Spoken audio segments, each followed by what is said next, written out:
एक बार अपनी मुख रचना को पवित्र करते हुए सारे मिलकर मीठे और ऊंचे स्वर से बोलेंगे। बोलो जयकारा, बोल मेरे श्री गुरु महाराज की जय। बोलो सांचे दरबार की जय। संतों के वचन हैं, यह मन विष की बेल है, गुरु अमृत की खान। शीश दिए जो गुरु मिले, तो भी सस्ता जान।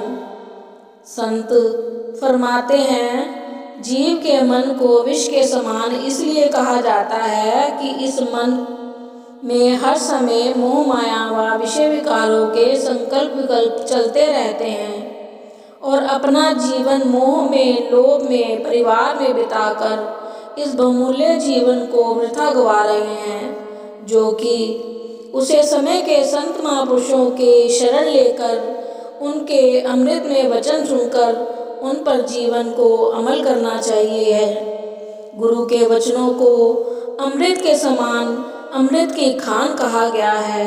संत फरमाते हैं कि अगर गुरु को पाने के लिए, नाम की कमाई करने के लिए सिर और धड़ की बाजी भी लगानी पड़े तो लगा देना, क्योंकि सतगुरु ही जीव के सच्चे हितैषी हैं। सतगुरु नाम की कमाई से ही जीव के संसारिक बंधनों से आज़ाद हो सकता है। संसार में आकर जो भी रिश्ते बने हैं, माँ बाप, बहन भाई, बेटा बेटी, यह सब संसार में जन्म लेने के बाद बने।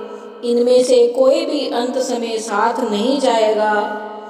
जीव मुट्ठी बंद करके जन्म लेता है और खाली हाथ पसारे ही संसार से जाता है। जब उसकी मुट्ठी बंद होती है तो परमपिता परमात्मा ने उसकी मुट्ठी में अनमोल खजाने भरे हुए होते हैं, पर इस धरती पर जन्म लेकर माँ बाप के स्नेह में वह भूल जाता है कि वो क्या करने आया था।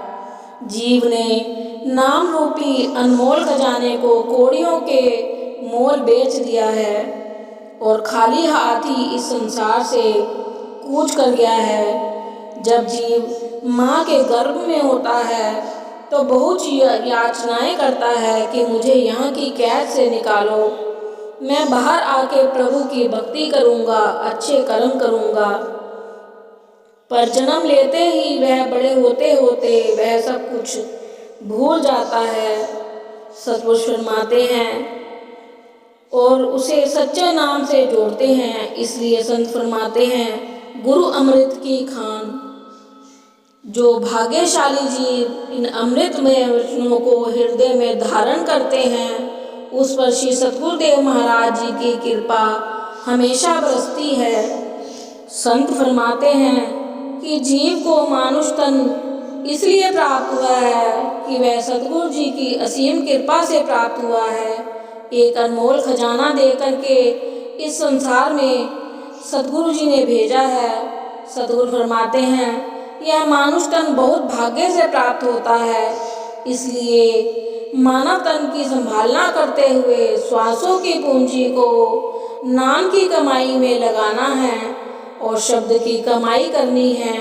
अगर मानुष तन पाकर भी नाम शब्द की कमाई नहीं की तो यह जीवन पशु के समान है। खाने पीने और सोने, परिवार पालन तो पशु भी करते हैं और जीव भी हर समय परिवार के पालन पोषण में लगा रहता है। तो पशु में और जीव में क्या अंतर है? पारस और गुरु में बड़ो अंतरो जान, एक लोहा कंचन करे गुरु कर ले आप समान। संत फरमाते हैं, पारस अगर लोहे को छू ले तो सोना बना देता है, पर अपना रूप पारस नहीं बनाता। और प्रभु की इतनी कृपा है, वह अपने भक्तों को अपना ही रूप बना देते हैं। सतगुरु जी की चरण शरण ग्रहण कर लेने से हमें बहुत लाभ प्राप्त होता है और नाम की कमाई करने से हमारा जीवन सफल हो जाता है। बोलो जयकारा, बोल मेरे श्री गुरु महाराज की जय। बोलो सांचे दरबार की।